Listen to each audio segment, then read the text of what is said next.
Anche quest'anno si è rinnovata la fede devozionale e i festeggiamenti civili in onore di Sant'Isidoro, grazie all'impegno del Comitato Sant'Usidore, che da 7 anni è impegnato a riportare in auge la festa dedicata al santo contadino di origine spagnola dopo 50 anni di oblio. 3 giorni di festa, con un ricco programma di eventi che hanno animato le vie del quartiere di Seuna, a cominciare dal venerdì con la gara poetica. Sono stati Giuseppe Porco e Dionigi Bitti i poeti improvvisatori che si sono confrontati sul tema d'Esu Massaiu e d'Esu Pastore, seguiti attentamente da un folto pubblico che ha apprezzato la schermaglia a Bolu fino alla fine, a dispetto del vento che ha rinfrescato la serata. Sabato invece nel sagrato della Chiesa delle Grazie per i più piccoli c'è stato il battesimo della Sella, organizzato dal Centro Equestre Esarbore di Nuoro, mentre in Piazza Veneto si è tenuta una mostra dedicata al cane fonnese, al dogo e all'Eviero Sardi.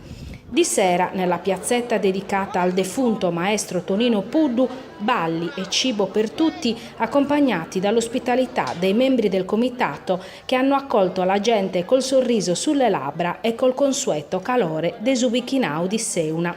Domenica la giornata dedicata ai riti religiosi, la messa della mattina nella chiesetta delle Grazie Vecchie, il pomeriggio la processione col santo portato sul carro a buoi, seguito dai fedeli che l'hanno accompagnato per le vie di Seuna in preghiera. Il filo conduttore degli eventi, come sempre, è stato la riscoperta della tradizione, ma anche la valorizzazione della nostra cultura, con la gara poetica, e delle nostre radici, con la mostra dei cani di razza sarda. Il tutto accompagnato dall'impegno, la buona volontà e la cordialità del Comitato di Sant'Usidore, giovani e anziani che lavorano assieme per far rivivere il quartiere di Seuna e ridargli la dimensione d'Esu Bichinau antico, dove la condivisione era un valore imprescindibile.